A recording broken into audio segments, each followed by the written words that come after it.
I want to thank Keith and Gareth for the privilege and honour of being able to minister back in my home church tonight.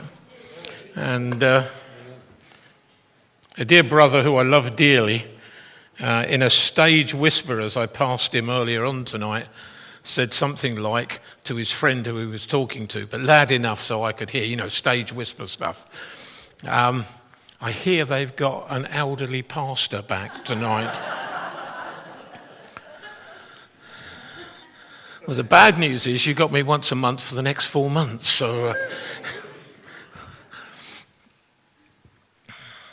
There was once a little boy, and this little boy had a real desire to go and meet with God.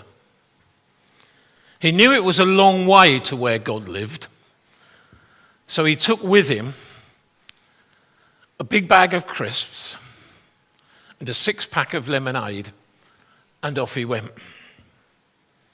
After a little while, he'd been walking, he met an old lady. She was sitting in a park, on a park bench, and watching the birds. She looked quite nice and kind, so the little boy, who by now was feeling a bit hungry, sat down, opened his little bag, and got out his crisps. He noticed the old lady looked a bit hungry, so he offered her some as well. And then when he got round to the drink, he offered her a can of drink as well. And she smiled so beautifully. It really did his heart good. And there they sat for hours, eating crisps, drinking lemonade, watching the birds. He realised it was getting sort of near tea time and he probably ought to go home. So he packed his bag and was on his way. And he turned round and he ran back to her and gave her a big hug. And she smiled a smile that he had never seen so beautiful before, and off he went. When he got home and opened the door, his mother noticed how happy he looked, how joyful he seemed, and she said, "What have you done today that's made you so happy?"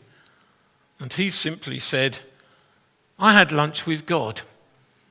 And before his mother could respond to that, he said, "And you know what? She's got the biggest smile I've ever seen."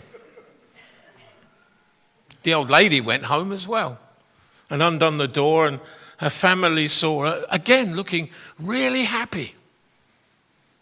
And they said to her, "What have you done today that's made you look so happy?" And she replied, "I've had lunch with God. And do you know what? He's a lot younger than I thought he was."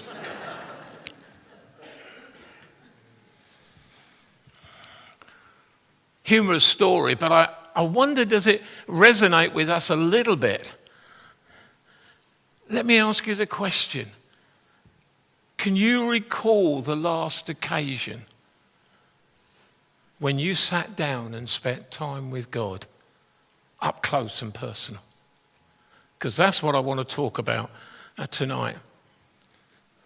I also want to say that probably we've learnt in our lives, all of us, that what happened yesterday has a bearing on what we do today. Years ago, Brent and I were friends with a Christian music group. They were part of the ministry team here for a little while. They were called Rafaro, Peter and Vanji and Oliver. And for a little while, Brent and I, because they were back in South Africa and in Rhodesia, and we looked after the distribution of their records and mailings and things. One of the songs that they sang at the time was a song, "You're the Only Jesus Some Will Ever See." Think about that just for a minute. You are the only Jesus some will ever see.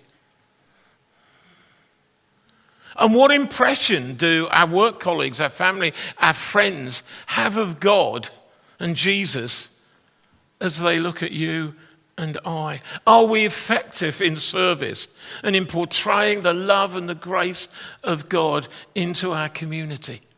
It's worth a thought, isn't it? What do people see in us? If we're the only Jesus that they're ever going to see, what impression have they got of him? And have you discovered that the problems and the pains and the doubts and the difficulties of yesterday, just as much as its joy and pleasures, help us cope with life today? Over the past few weeks, Pastor Keith has been speaking to us about the reality of what it means to serve. And I trust you've taken practical notes of the things that he's been saying on that. How can we apply it? For as I say, there is a link between yesterday and today, with the past and with the present. You see, prayer on Saturday can release power on a Sunday. Worship on a Sunday can often provide the motivation and the strength that we need to live in the coming week. Victory gained in one trial and difficulty is often a valuable tool in us being able to combat other things. Preparation and preparedness will always make for more effective service in our lives. And to think about how we could link that, let me read you just a few verses from Genesis chapter 14 about the life of Abram. It's an interesting story. Let me just read it to you. After Abram returned from defeating Kedorlaomer and the kings that were allied with him, the king of Sodom came out to meet him in the valley of Shaveh, that is the king's valley. Then Melchizedek, a king of Salem, brought out bread and wine. He was a priest of God Most High, and he blessed Abram, saying, "Blessed be Abraham by God Most High, creator of heaven and earth. And blessed be God Most High, who has delivered your enemies into your hand." And Abraham gave him a tenth of everything. The king of Sodom said to Abraham, "Give me the people and keep the goods for yourselves." But Abraham said to the king of Sodom, "I have raised my hand to the Lord God the Most High, creator of earth and heaven. And I have taken an oath, and I will accept nothing from you, not even a thread, nor the thong of a sandal, so that you will never be able to say, 'I made Abraham rich.'